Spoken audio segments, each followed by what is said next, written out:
Hello students, कैसे हैं आप लोग। देखो, लास्ट क्लास में हम लोग मोलालिटी और आपका मोलारिटी और मोलालिटी का आपसी रिलेशन हम लोग पढ़ लिए थे। Relation between molality and molarity, और उसका डेरिवेशन हम लोग कर लिए थे। एक फार्मूला यहाँ से हम लोग एक फार्मूला लाए थे, डी बराबर 1/m plus molecular weight of solute upon 1000। यही डेरिवेशन हम लोग पिछले लेक्चर में डिराइव किए थे, जो मोलारिटी और मोलालिटी के बीच का रिलेशन बताता है। अब जरा देखो, इस पर हम लोग एक न्यूमेरिकल करते हैं। Density of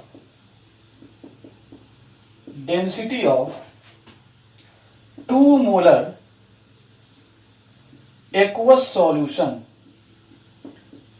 solution of NaOH is 1.2 gram per ml.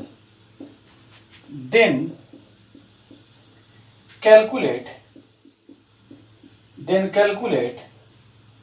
its molality.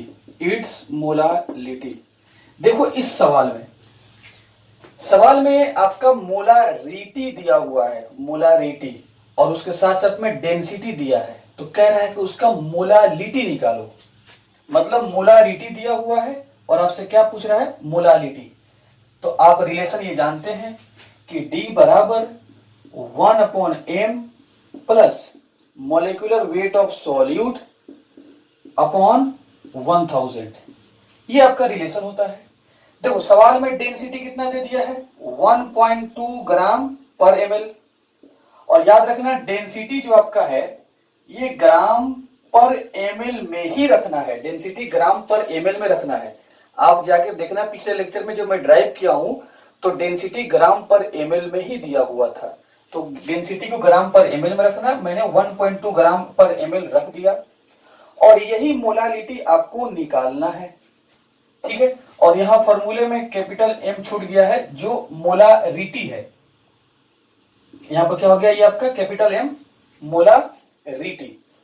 तो ये आपका मोलालिटी निकालना है, और ये आपका मोलारिटी कितना दे दिया है सवाल में, 2। देखो, सवाल में 2 दे दिया है। अब जरा ये बताओ कि मोलिकुलर वेट ऑफ सॉल्यूट कितना हो जाएगा। देखो, यहां पर density of 2 molar aqueous solution of NaOH। NaOH का एक्वस सॉल्यूशन है, तो NaOH क्या हो जाएगा, सॉल्यूट हो जाएगा। क्योंकि एक्वस सॉल्यूशन है, तो एक्वस सॉल्यूशन का मतलब कि सॉल्वेंट वाटर है, तो NaOH क्या हो जाएगा, सॉल्यूट हो जाएगा। तो NaOH का मॉलिक्यूलर वेट कितना हो जाएगा, 40। कैसे, देखो, NaOH जो है इसका होता है 23, और ऑक्सीजन का एटॉमिक वेट कितना होता है, 16, और हाइड्रोजन का 1 जोड़ोगे तो कितना हो जाएगा, 40 मॉलिक्यूलर वेट हो जाएगा। तो देखो, डेंसिटी 1.2 ग्राम पर ml रख दिए, मोलारिटी 2 रख दिए। ये मोलालिटी निकालना है, और मॉलिक्यूलर वेट ऑफ सॉल्यूट कितना, 40, और आपका ये 1000 से डिवाइड कर देना है। तुम यहां से मोलालिटी अच्छे तरीके से सॉल्व करके निकाल लेना, ठीक है। लेकिन देखना, इस न्यूमेरिकल को मैं जिस तरीके से फॉर्मूला डिराइव किया था वैसे मैं इस न्यूमेरिकल को सॉल्व कर रहा हूं लॉजिक के साथ। लेकिन आप फॉर्मूला से भी जानो, डेंसिटी मैंने यहां पर रख दिया, ये मोलारिटी मैंने 2 रख दिया, यही निकालना, सिंपल मैथमेटिकल कैलकुलेशन करना है, सिंपल इक्वेशन है, स्मॉल m निकल जाएगा, मोलालिटी निकल जाएगा। अब मैं इसको बताता हूं किससे, लॉजिक से। देखो ध्यान से, जिस तरीके से मैं फॉर्मूला ड्राइव किया था वैसे ही बता रहा हूं। सबसे पहले बताओ, गिवन क्या दिया है। गिवन दिया है 2 molar aqueous solution of NaOH, ये दिया हुआ है। तो आप सबसे पहले इसका मीनिंग निकालो। 2 मोलर एक्वस सॉल्यूशन का मीनिंग क्या हुआ, तो मोलारिटी का मतलब होता है कि 1 लीटर सॉल्यूशन है, उसमें 2 मोल सॉल्यूट, और जाहिर सी बात है ये आपका क्या हो जाएगा, सॉल्यूट। क्योंकि मैं आपको बता चुका हूं कि कॉन्सेंट्रेशन टर्म के बगल में जो कंपाउंड होता है वही तो सॉल्यूट होता है, और इसमें सॉल्वेंट क्या है, वाटर। क्योंकि एक्वस यहां पर बोला है, तो एक्वस का मतलब सॉल्वेंट वाटर। इसका मतलब क्या होगा कि 1 लीटर सॉल्यूशन है, कितना, 1 लीटर सॉल्यूशन। आप इस 1 लीटर को लिख सकते हो 1000 ml। तो 1000 ml सॉल्यूशन में 2 मोल आपका NaOH सॉल्यूट है, 2 मोल NaOH आपका सॉल्यूट हो गया। अब जरा बताओ इस 2 मोल को आप ग्राम में बदल दो, N बराबर W/M, क्योंकि आगे इस्तेमाल हो सकता है। N कितना है 2 और W/M, M मतलब मोलिकुलर वेट, तो NaOH का मोलिकुलर वेट कितना 40, तो W बराबर कितना हो गया 80 ग्राम। मतलब कह सकते हैं 2 मोल NaOH किसके बराबर है 80 ग्राम के बराबर है। अब हम लोगों को क्या निकालना है, हम लोगों को तो निकालना है मोलालिटी। तो मोलालिटी बराबर क्या होता है मोल of solute upon KG of solvent, मतलब सॉल्वेंट का मास किसमें केजी में, किसमें केजी में। बताओ सॉल्यूट का मोल कितना दिया है आपका 2। अब जितना मेहनत करना है केजी ऑफ सॉल्वेंट निकालने में, सॉल्वेंट का मास निकालने में, लेकिन तुम बताओ क्या सॉल्वेंट का इंफॉर्मेशन कुछ दिया है, नहीं दिया है। लेकिन देखो सॉल्यूशन का आपका ml दे दिया है। अब बताओ अगर सॉल्यूशन का मास पता होता, लेकिन देखो सॉल्यूशन का वॉल्यूम दिया है, अगर सॉल्यूशन का मास पता होता तो सॉल्यूशन के मास में से सॉल्यूट का मास घटा देते हैं, तो किसका मास निकलता सॉल्वेंट का मास निकल जाता। लेकिन दरअसल बात यह है कि सॉल्यूशन का मास न देकर सॉल्यूशन का वॉल्यूम दिया है, और वॉल्यूम से हम यहाँ पर 80 ग्राम जो सॉल्यूट आया है 80 ग्राम, वॉल्यूम ऑफ सॉल्यूशन में से 80 ग्राम नहीं घटा सकते हैं, क्योंकि वॉल्यूम में से मास कभी घटाया नहीं जाता है। अब हम क्या करेंगे, इसी सॉल्यूशन के जो 1000 ml दिया है इसी को हम लोग कन्वर्ट करेंगे किसमें वेट ऑफ सॉल्यूशन में, किसमें यही वेट ऑफ सॉल्यूशन, मतलब 1000 ml जो वॉल्यूम है उसको कन्वर्ट कर देंगे वेट ऑफ सॉल्यूशन में। अब वेट ऑफ सॉल्यूशन जब आएगा तो हम 80 ग्राम सॉल्यूट घटा देंगे तो किसका वेट मिल जाएगा सॉल्वेंट का वेट मिल जाएगा। तो पहले अब मेहनत करते हैं वेट ऑफ सॉल्यूशन निकालने में। और वेट ऑफ सॉल्यूशन कैसे निकलेगा, सबको पता है कि डेंसिटी ऑफ सॉल्यूशन बराबर क्या होता है mass of solution upon volume of solution. सबको पता है कि डेंसिटी बराबर क्या होता है मास अपॉन वॉल्यूम, और डेंसिटी सॉल्यूशन का दिया है, जरा देखना यहाँ पर density of 2 molar aqueous solution is 1.2, मतलब एक्वस सॉल्यूशन का डेंसिटी 1.2 दिया है। तो बताओ जिसका डेंसिटी होगा तो उसी का तो मास होगा और उसी का वॉल्यूम होगा। हम लोग क्या निकालना मास ऑफ सॉल्यूशन, तुम इसी को बोल सकते हो वेट ऑफ सॉल्यूशन। तो हम लोग को निकालना है वेट ऑफ सॉल्यूशन। तो वेट ऑफ सॉल्यूशन बराबर क्या हो जाएगा मल्टीप्लाई कर दो, डेंसिटी कितना दिया है 1.2, वॉल्यूम ऑफ सॉल्यूशन से मल्टीप्लाई करो, वॉल्यूम ऑफ सॉल्यूशन कितना कितना दिया है 1000 ml दिया है, ठीक है। तो मल्टीप्लाई कर दो तो कितना हो जाएगा 12 इंटू 100, क्योंकि एक जीरो से एक जीरो कैंसिल हो जाएगा, मतलब कितना हो जाएगा 1200 ग्राम हो जाएगा, 1200 ग्राम। ग्राम क्यों कि डेंसिटी कितना क्या हो जाएगा ग्राम पर ml, ग्राम पर ml, और 1000 ml थे ml से ml कैंसिल हो जाएगा तो ग्राम ही आ जाएगा। देखो वेट निकाल रहे हैं तो ग्राम में ही आएगा। तो सॉल्यूशन का वेट हम लोग निकाल चुके हैं। अब जरा देखो ध्यान से, जब सॉल्यूशन का वेट निकाल चुके हैं तो क्या हम लोग वेट ऑफ सॉल्वेंट नहीं निकाल सकते हैं। वेट ऑफ सॉल्वेंट बराबर क्या हो जाएगा weight of solution minus weight of solute. Solution के वेट में से सॉल्यूट का वेट घटा देंगे तो सॉल्वेंट का वेट निकल जाएगा। और सॉल्यूशन का वेट कितना दिया है 1200 ग्राम दिया है, माइनस वेट ऑफ सॉल्यूट कितना दिया है, वेट ऑफ सॉल्यूट यहाँ पर हम निकाले हैं 80, कितना 80 ग्राम निकाल चुके हैं। तो जरा बताओ ग्राम कॉमन ले लो, 1200 में से 80 घटाओगे तो 1120 ग्राम, 1120 ग्राम आपका क्या हो जाएगा 1120 ग्राम हो जाएगा सॉल्वेंट। अब जरा देखो मोलालिटी, इसको मिटा देता हूं मैं, इसको मिटा देता हूं। देखो मोलालिटी बराबर क्या होता है मोल ऑफ सॉल्यूट, तो 2 मोल वहां पर सॉल्यूट दिया हुआ था केजी ऑफ सॉल्वेंट, तो सॉल्वेंट कितना आ गया 1120, और ग्राम ये ग्राम में है और हम लोग किस में रखना पड़ेगा केजी में, तो 1000 से डिवाइड कर दो और इसको मल्टीप्लाई कर दो, इसको ऊपर कर दो। ये आप लोगों को आता होगा, ये मैथमेटिक्स सिंपल कैलकुलेशन है, ये आपको 9-10 से ही आना चाहिए कैसे आपको पलटना है। तो ये मैं पलट दिया हूं, एक जीरो से एक जीरो कैंसिल, ऊपर 200 हो जाएगा, नीचे 1112 112 सॉरी 1112 नहीं 112, और यहाँ पर तुम स्मॉल m लगा दो, इतना मोलालिटी आपका आ गया। तो जरा देखो इस न्यूमेरिकल को बाई फार्मूला से भी निकालो और कोशिश करो कि इस तरीके से निकालने के लिए, इस तरीके से तुम्हारा लॉजिक क्लियर हो जाएगा। तो मैं समझता हूं आपको समझ में आ गया होगा। अब मैं इस पे 2 न्यूमेरिकल तुमको देता हूं, तुम खुद घर से आपको घर पे ही सॉल्व करना है, ट्राई करना है। अब जरा देखो, जो कॉन्सेप्ट मैं आपको बताया हूं, जो न्यूमेरिकल बताया हूं, उसी पर आपका 2 न्यूमेरिकल यहां पर दिया हुआ है। देखो मोलालिटी स्मॉल m निकालना है और मोलारिटी दे दिया है और डेंसिटी दे दिया है। तो पहला क्वेश्चन सॉल्व कर लेना, स्मॉल m निकाल लेना, फॉर्मूला से भी निकाल सकते हो या आप कॉन्सेप्ट लगाकर जिस तरीके से मैं बताया हूं, और इसको भी अच्छे तरीके से सॉल्व कर लेना। आंसर बताने की कोई जरूरत नहीं है, ये कोई बड़ा सवाल नहीं है, आपको अच्छे तरीके से सॉल्व कर लेना है। अब देखो बहुत इंपॉर्टेंट मैं बात बताने जा रहा हूं, types of solution, types of solution on the basis of molality. देखो जी, कुछ लेक्चर पहले मैं मोलारिटी के बेसिस पर टाइप बताया था, अब मोलालिटी के बेसिस पर। इधर हो गया आपका name of solution, name of solution, और इधर हो गया इसका मोलालिटी स्मॉल m। अगर कहीं क्वेश्चन में बोलता है मोलल सॉल्यूशन, क्या बोलता है? Molal solution, molal solution, molal, तो इसका मोलालिटी कितना हो जाएगा? 1। एक था मोलर, उसका मोलारिटी 1, वो मोलारिटी में था।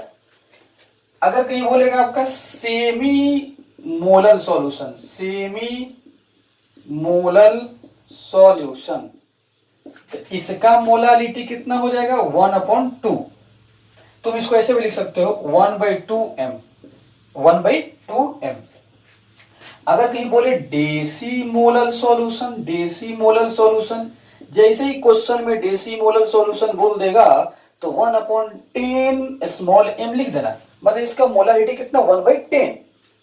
और अगर कहीं सेंटी मोलल सॉल्यूशन बोलेगा, सेंटीमोलल सॉल्यूशन, तो 1/100 स्मॉल m लिख देना। ये इसको ऐसे लिखना जिसका मोलालिटी कितना? 1/100। और अगर कहीं लिख दे मिली मोलल सॉल्यूशन, मिली मोलल सॉल्यूशन, मिली मोलल सॉल्यूशन, मिली मोलल सॉल्यूशन, तो इसका कितना हो जाएगा मोलालिटी? इसका मोलालिटी, मोलालिटी कितना? 1/1000, या इसी को लिख सकते हो 1000 स्मॉल m। ठीक है, इसको अच्छे तरीके से नोट कर लो। जैसे ही सवाल में बोलेगा सेंटीमोलल सॉल्यूशन, तो तुम समझ जाना इसका मोलारिटी कितना? 1/100, 1/100, या इसको लिख दो 1/100, अब बगल में स्मॉल m लगा दो। अगर मिली मोलल बोलेगा तो 1/1000 स्मॉल m। इसको अच्छे तरीके से नोट कर लीजिए।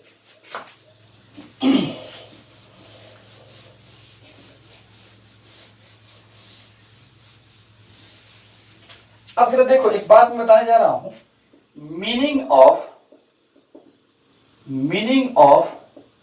मोलालिटी, मोलालिटी स्मॉल m, इसका मीनिंग कैसे आप रीड करोगे?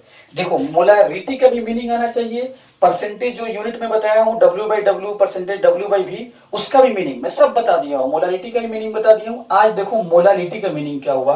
अगर तुम मीनिंग नहीं जानोगे तो इंटर कन्वर्जन में आगे बताने वाला हूं, उस न्यूमेरिकल में तुम बहुत परेशान हो जाओगे। इसलिए तुम अच्छे तरीके से मोलालिटी का मीनिंग जानो, और तुम पिछला कॉन्सेंट्रेशन टर्म का सब तुम उसका मीनिंग जान चुके हो। अब जरा देखो, ये एक कंटेनर है, क्या है जी? कंटेनर। लैब में तुम गए, लैब में, और कहीं लिखा हो 2, और यहां पर क्या लिखा हो? Small m, 2 small m aqueous solution of glucose, of glucose.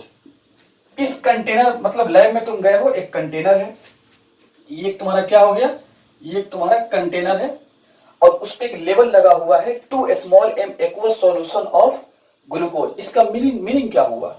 तो पहले ये देखो, तुम मोलैरिटी के डेफिनेशन क्या पढ़े थे कि number of mole of solute ही बताता है, लेकिन 1 kg सॉल्वेंट में। तो तुम जैसे ही देखोगे मोलैरिटी को ये, तो तुम समझ जाना कि 1 kg solvent, 1 kg solvent, solvent कितना है 1 kg, उस 1 kg सॉल्वेंट में 2 मोल आपका क्या है सॉल्यूट है, 2 मोल क्या है सॉल्यूट, और सॉल्यूट यहां पर क्या है ग्लूकोज, सॉल्यूट क्या है यहां पर ग्लूकोज। मैं बार बार बताया हूं कि कॉन्सेंट्रेशन टर्म के बगल में जो कंपाउंड का नाम होता है ग्लूकोज, वही आपका सॉल्यूट हो जाएगा।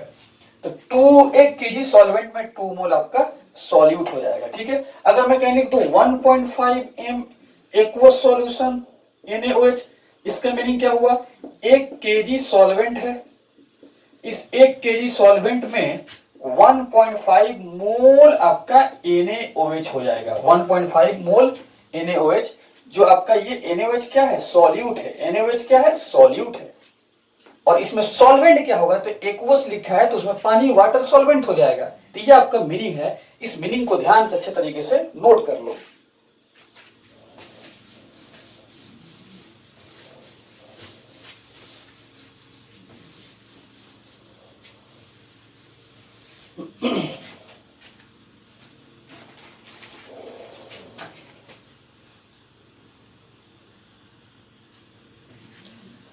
अब देखो अगला जो कॉन्सेंट्रेशन टर्म है जिसका नाम है मोल फ्रैक्शन। क्या नाम है मोल फ्रैक्शन। एक बात जरा समझ लो, मैं बताया था मोलारिटी, तो मोलारिटी के मैंने डेफिनेशन क्या बताया था कि 1 लीटर सॉल्यूशन में जितना नंबर ऑफ मोल सॉल्यूट का डिसॉल्व है उसी को बोलते हैं मोलारिटी, मतलब number of mole of solute dissolved in 1 litre solution. तो फॉर्मूला क्या बन गया था, मोलारिटी बराबर number of mole of solute ऊपर हो गया था, और 1 लीटर सॉल्यूशन में डिसॉल्व। तो जब भी 1 बात बोलेंगे 1, जिसके लिए 1 बोलते हैं तो वो चीज फॉर्मूला में नीचे आओ। जो मोलारिटी होता है मैंने क्या बताया था, 1 लीटर सॉल्यूशन में जितना नंबर ऑफ मोल होता है सॉल्यूट का उसी को बोलते हैं मोलारिटी। तो 1 लीटर सॉल्यूशन में जितना number of mole of solute है उसको मोलारिटी बोलते हैं। तो जब भी 1 बोलते हैं, जिसके लिए 1 बोलेंगे वो चीज फॉर्मूला में नीचे आता है। तो 1 लीटर सॉल्यूशन में number of mole of solute जो होता है उसी क्या बोलते हैं मोलारिटी। तो 1 लीटर सॉल्यूशन, इसलिए वॉल्यूम ऑफ सॉल्यूशन क्या आ जाएगा नीचे। तो जिसके लिए 1 बोलेंगे वो चीज कहां आ जाएगा फॉर्मूला में नीचे। अब 1 लीटर बोले हो, 1 लीटर ऑफ सॉल्यूशन, तो सॉल्यूशन नीचे आ जाएगा, लीटर है तो वॉल्यूम के साथ नीचे आएगा, वो मैं ऐसे लिख दिया हूं। तो जब भी 1 जिसके लिए बोलेंगे वो चीज कहां आ जाएगा नीचे, और जिसके लिए बोलेंगे जिसके साथ बोलेंगे वो उसी के साथ नीचे आ जाएगा। अगर वॉल्यूम के साथ बोलेंगे तो वॉल्यूम नीचे आएगा। ये बात जानना बहुत ही जरूरी था। तो अब जरा देखो मोल फ्रैक्शन क्या होता है, number of mole of particular component of solution. Solution का कितना कंपोनेंट, 2, एक सॉल्यूट होता है और एक सॉल्वेंट होता है। तो मोल फ्रैक्शन आपका सॉल्यूट के लिए भी निकलता है और मोल फ्रैक्शन आप सॉल्वेंट के लिए भी निकाल सकते हैं, ठीक है। लेकिन मोलारिटी ये आपका निकलता है सॉल्यूट के लिए, लेकिन मोल फ्रैक्शन तो सॉल्यूट के लिए निकलता है, साथ साथ आप सॉल्वेंट के लिए भी निकाल सकते हैं। इसीलिए number of mole of particular component of solution, या तो सॉल्यूट के लिए number of mole of particular component का मतलब या तो सॉल्यूट के लिए और नहीं तो सॉल्वेंट के लिए, present in 1 mole of solution.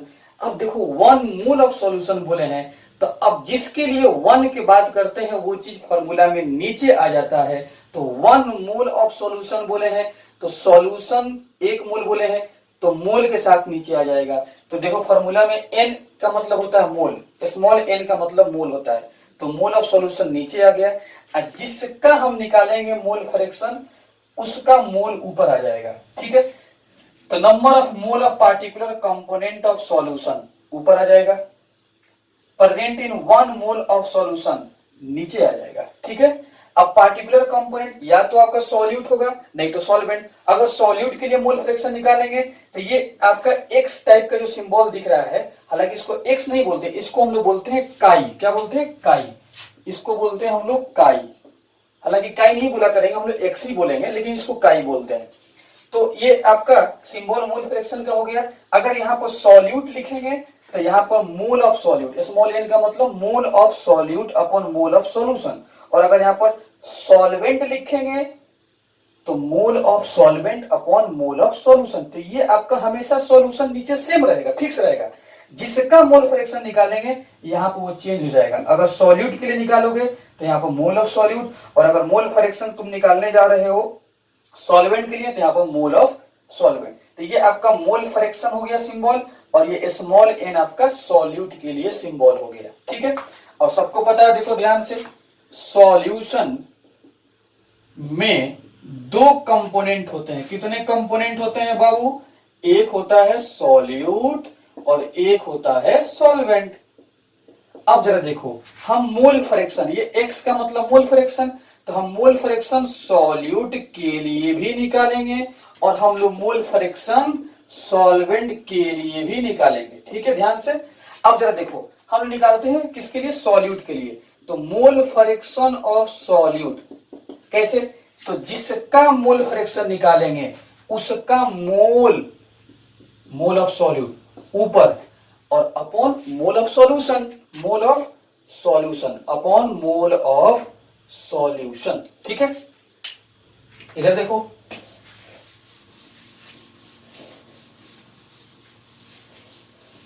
Mole of solution, इधर देखो, मोल फ्रैक्शन ऑफ सॉल्यूट बराबर मोल of solute upon mole of solution. अब सॉल्यूशन में कितना हिस्सा होता है? दो, सॉल्यूट प्लस सॉल्वेंट। तो मैं मोल ऑफ सॉल्यूट को लिख सकता हूं, मोल ऑफ सॉल्यूशन को लिख सकता हूं मोल of solute plus mole of solvent, mole of solvent. कोई दिक्कत? सॉल्यूशन के मोल जो है एन सॉल्यूशन, उसको लिख सकते हैं सॉल्यूट प्लस सॉल्वेंट, तो N solute plus N solvent. अगर हम लिखना चाहते हैं मोल फ्रैक्शन ऑफ सॉल्वेंट, किसका? ये वाला देखो, ये निकालना है मोल फ्रैक्शन ऑफ सॉल्वेंट। अब ये लिखते हैं, तो जिसका मोल फ्रैक्शन निकालना है उसका मोल कहां? ऊपर। देखो मैं फॉर्मूला लिखा था, बॉक्स बनाया था, मैं उसको मिटा दिया हूं। जिसका मोल फ्रैक्शन निकालना है उसका मोल ऊपर, अपॉन मोल ऑफ सॉल्यूशन नीचे हमेशा रहेगा।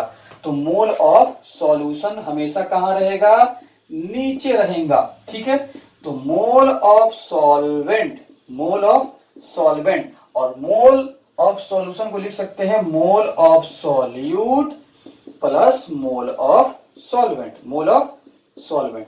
तो ये आपको ध्यान रखना है, ये फॉर्मूला मैं आपको बता दिया हूं।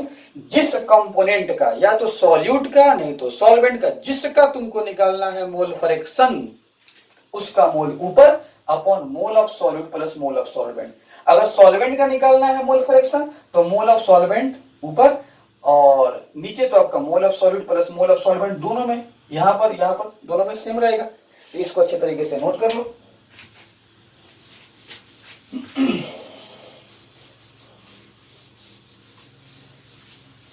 अब जरा एक एग्जांपल से बात को समझो, यहां पर ध्यान से देखो, ध्यान से देखो, ये एक कंटेनर है, इस कंटेनर में सॉल्यूशन भरा हुआ है। सॉल्यूशन में दो हिस्सा होता है, एक सॉल्यूट और एक सॉल्वेंट। चलो यहां पे मैंने लिख दिया 1 मोल C2H5OH। सबको पता है इथाइल अल्कोहल है, और इथाइल अल्कोहल का नेचर क्या होता है? लिक्विड, प्लस 4 मोल H2O, ये भी लिक्विड होता है। तो आपका सॉल्यूशन जो है इथाइल अल्कोहल लिक्विड और H2O लिक्विड, दो लिक्विड को मैंने मिलाया तो सॉल्यूशन बन गया। याद करो, मैं बताया था जब दो लिक्विड को आप मिलाते हो तो सॉल्यूट का आइडेंटिफिकेशन कैसे करते हैं? जिसका मोल कम वो सॉल्यूट, तो इसका मोल कम है तो ये क्या हो जाएगा? आपका इथाइल अल्कोहल सॉल्यूट हो जाएगा। और जिसका मोल ज्यादा तो वो क्या हो जाएगा? आपका सॉल्वेंट। तो H2O क्या हो जाएगा? आपका सॉल्वेंट। इथाइल अल्कोहल क्या हो जाएगा? आपका सॉल्यूट। और H2O आपका क्या हो जाएगा? सॉल्वेंट। हम लोगों को निकालना है mole fraction of solute, mole fraction of solute निकालना है। और सॉल्यूट यहाँ पर क्या है? C2H5OH, ethyl alcohol. तो एकदम सिंपल सोचो, जिसका मोल फ्रैक्शन निकालना है C2H5OH का निकालना है, तो इसका मोल ऊपर रखना है। इसका मोल कितना है? 1 ऊपर रखो, अपॉन टोटल मोल। मतलब सॉल्यूशन का मोल। और सॉल्यूशन का मोल का मतलब क्या हुआ, सॉल्यूट का मोल प्लस सॉल्वेंट का मोल। तो ये सॉल्यूट हो गया और ये सॉल्वेंट, दोनों को जोड़ दो 1 + 4, तो कितना हो जाएगा 1/5। कितना हो जाएगा 1/5। ये आपका मोल फ्रैक्शन। इसमें कोई यूनिट नहीं लगाना है, इसलिए यूनिट नहीं लगाना है, ऊपर भी मोल और नीचे भी मोल, तो मोल मोल कैंसिल, तो कोई यूनिट नहीं आएगा, बस एक नंबर आएगा। ठीक है। अगर आप लोगों को निकालना है mole fraction of solvent, mole fraction of solvent, mole fraction of solvent निकालना है, और सॉल्वेंट यहाँ पर क्या है H2O, क्या है जी H2O। तो क्या हो जाएगा, जिसका मोल फ्रैक्शन निकालना है उसका मोल ऊपर, 4 क्या हो जाएगा ऊपर, 4 क्या हो जाएगा ऊपर, अपॉन टोटल मोल 1 + 4, 1 + 4 कितना हो जाएगा 4/5। ये आपका आंसर हो जाएगा। ठीक है। अब जरा देखो आगे ध्यान से,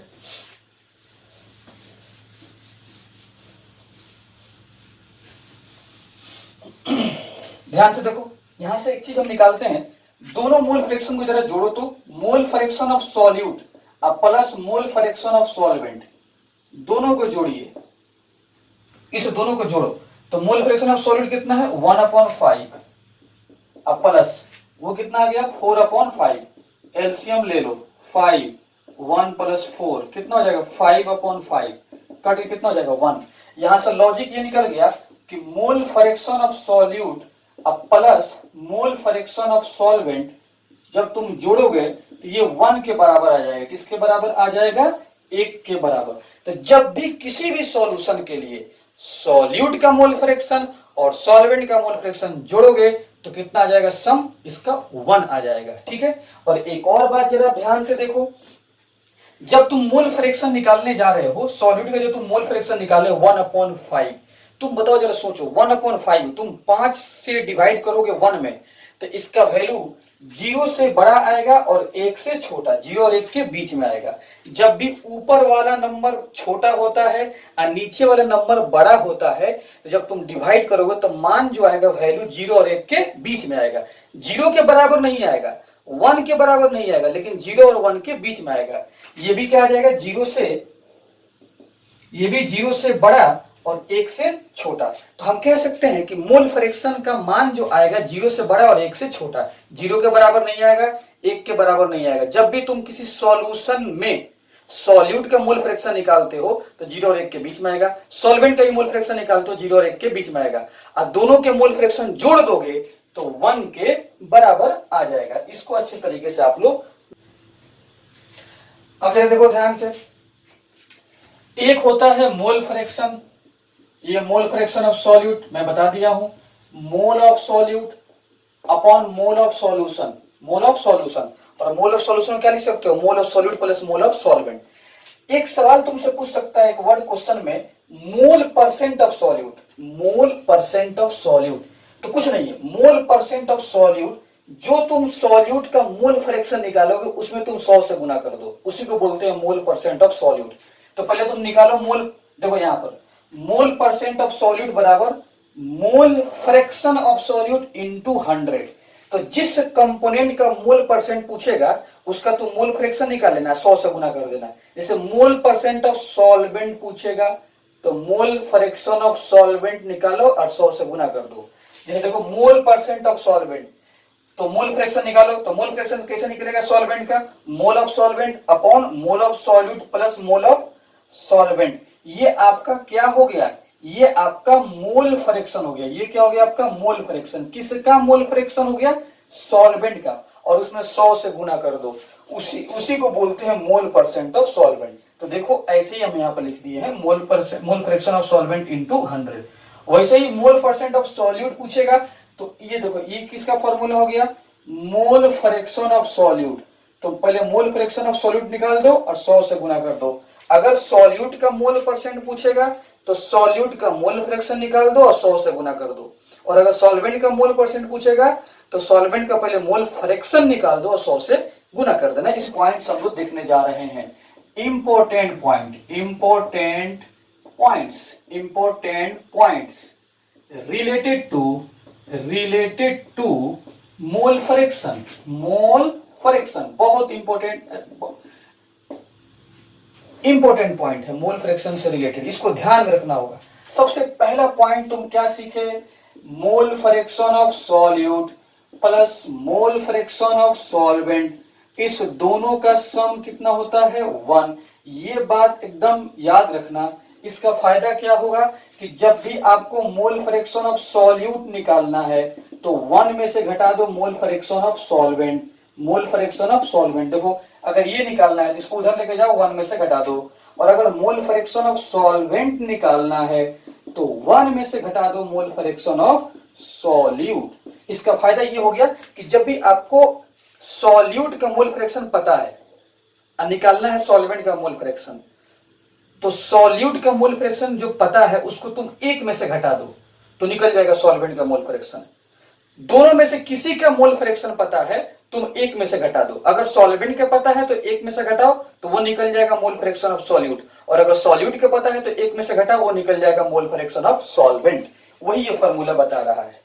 दूसरा पॉइंट जो जानना बहुत जरूरी है, देखना ध्यान से, mole fraction of any compound, any component, चाहे वो सॉल्यूट का हो चाहे वो सॉल्वेंट का हो, हमेशा इसका आंसर 0 से बड़ा और 1 से छोटा। मैं यहां बताया था, जो एग्जांपल लिया था उसमें मैं आपको बताया था कि तुम किसी भी सॉल्यूशन के लिए जिसमें सॉल्यूट हो प्लस सॉल्वेंट, अगर तुम सॉल्यूट का मोल फ्रैक्शन निकालोगे तब भी 0 और 1 के बीच में आएगा, और सॉल्वेंट का निकालोगे तब भी 0 और 1 के बीच में आएगा।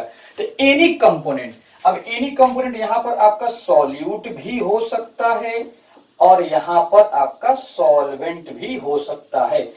जब भी निकालोगे 0 और 1 के बीच में आएगा। मतलब फॉर एनी मिक्सचर या फॉर एनी सॉल्यूशन। मिक्सचर का मतलब हो गया जिसमें 2 कंपाउंड हो कम से कम, और सॉल्यूशन का मतलब इसमें सॉल्यूट हो प्लस सॉल्वेंट, इसमें भी 2 कंपाउंड। मिक्सचर बोलो चाहे सॉल्यूशन बोलो, बात सेम है। मतलब सॉल्यूशन के लिए जिसमें सॉल्यूट हो प्लस सॉल्वेंट, अगर तुम मोल फ्रैक्शन निकालते हो सॉल्यूट का तो 0 और 1 के बीच में आएगा, और सॉल्वेंट का निकालोगे तब भी 0 और 1 के बीच में आएगा। लेकिन एक जगह पंगा होगा, इधर देखो ध्यान से, पहले इसको नोट कर लेना सही से। इधर देखो, इधर देखो ध्यान से, एक बात एकदम देखो। तो पहली बात कि किसी भी सॉल्यूशन के लिए इसमें सॉल्यूट हो सॉल्वेंट हो, चाहे मिक्सचर बोल दो जिसमें 2 कंपाउंड हो कम से कम, अगर तुम उसमें किसी एक कंपोनेंट का मोल फ्रैक्शन निकालते हो तो 0 और 1 के बीच में आंसर आएगा। लेकिन अगर मोल फ्रैक्शन 0 के बराबर आ गया और मोल फ्रैक्शन 1 के बराबर हम बोल दिए, तो इसका मीनिंग क्या हुआ? तो एक बात एकदम दिमाग में बैठा लीजिए कि मिक्सचर के लिए जिसमें कम से कम 2 कंपाउंड है, या सॉल्यूशन के लिए जिसमें सॉल्यूट सॉल्वेंट हो, आंसर पक्का है कि 0 और 1 के बीच में आएगा। लेकिन अगर मोल फ्रैक्शन 0 बोल दे, इसका मतलब क्या हुआ? तो जरा देखो ध्यान से, मैंने इधर एक कंटेनर लिया, इसमें सॉल्यूशन बनाया A प्लस B, 2 कंपाउंड मिला दिया A और B।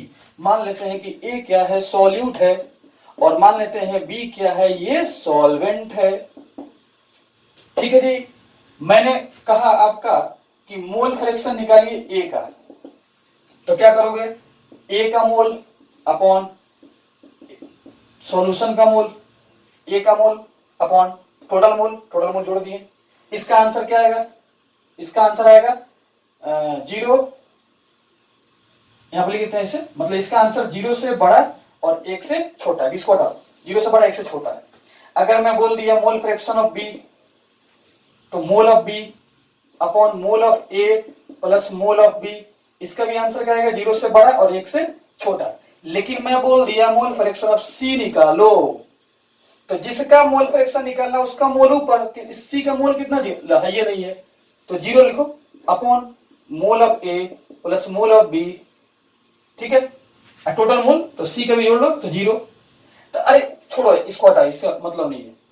C का मोल फ्रैक्शन निकालना है, तो जिसका मोल फ्रैक्शन निकालना है उसका मोल ऊपर, तो C का मोल दिया ही कहां है? नहीं दिया है, तो मोल फ्रैक्शन कितना आ जाएगा? 0। कहने का मतलब मोल फ्रैक्शन जिस कंपोनेंट का 0 आता है किसी सॉल्यूशन में, उसका मतलब ये होता है कि C का मोल फ्रैक्शन यहाँ पर 0 आया है। इसका मतलब ये है कि इस सॉल्यूशन में जिसमें A और B है उसमें C है या नहीं है? C क्या है? नहीं है। इसका मतलब कि जिस कंपोनेंट का मोल फ्रैक्शन 0 आता है तो हम कह सकते हैं कि वो कंपोनेंट सॉल्यूशन में नहीं है। इसका मतलब क्या हो गया? कंपाउंड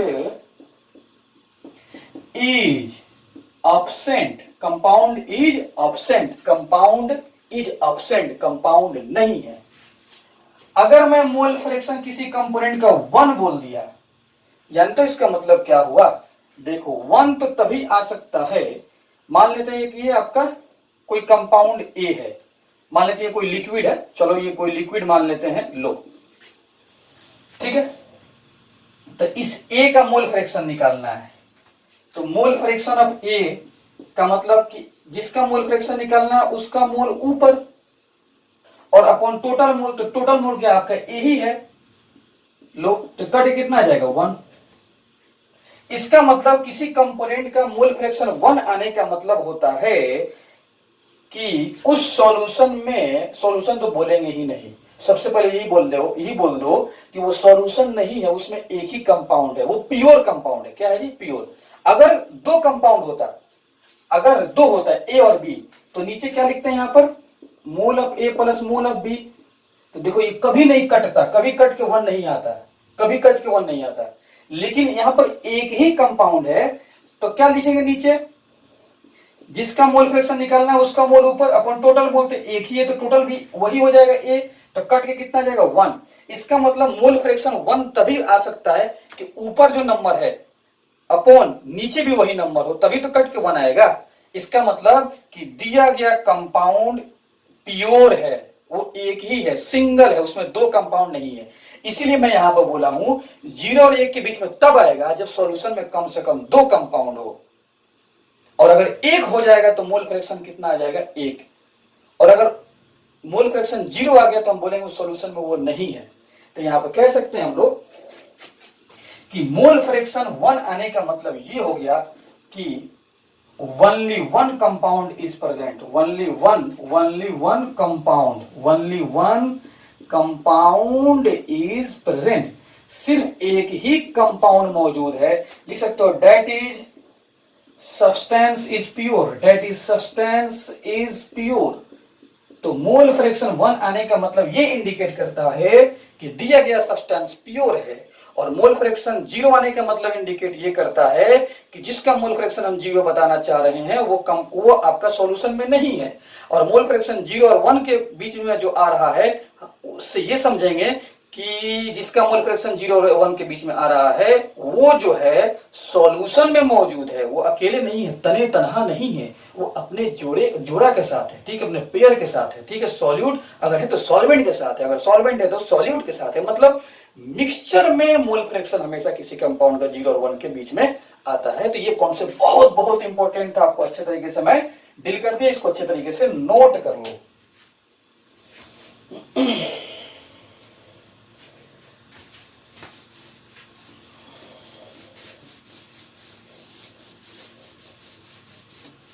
तो मैंने इंपॉर्टेंट पॉइंट्स में कितने बता दिए हैं? 2। तीसरा पॉइंट समझो जी ध्यान से, बहुत इंपॉर्टेंट ये भी पॉइंट है, देखो ध्यान से। मोल फ्रैक्शन ऑफ सॉल्यूट कितना होता है? मोल of solute upon mole of solute plus mole of solvent. अब मोल फ्रैक्शन ऑफ सॉल्वेंट अगर निकालते हैं तो mole of solvent upon mole of solute plus mole of solvent. चलो, तो सॉल्यूट और सॉल्वेंट का मोल फ्रैक्शन हम निकाल चुके हैं। जाहिर सी बात है कि सॉल्यूट और सॉल्वेंट का मोल फ्रैक्शन हम निकाले हैं, तो दिया गया सैंपल क्या होगा? दिया गया सैंपल मिक्सचर होगा। क्या होगा जी? मिक्सचर या सॉल्यूशन होगा, या सॉल्यूशन होगा। मतलब इसमें कम से कम 2 कंपाउंड है, तभी तो 2 का मोल फ्रैक्शन निकला है, और आंसर 0 और 1 के बीच में आएगा। तो अब जरा दोनों का रेशियो निकालो, mole fraction of solute upon mole fraction of solvent, दोनों का रेशियो अगर निकालोगे तो इधर डिवाइड करोगे तो ये से ये क्या हो जाएगा? कैंसिल। तो mole of solute upon mole of solvent, ये आपका एक फॉर्मूला आ गया।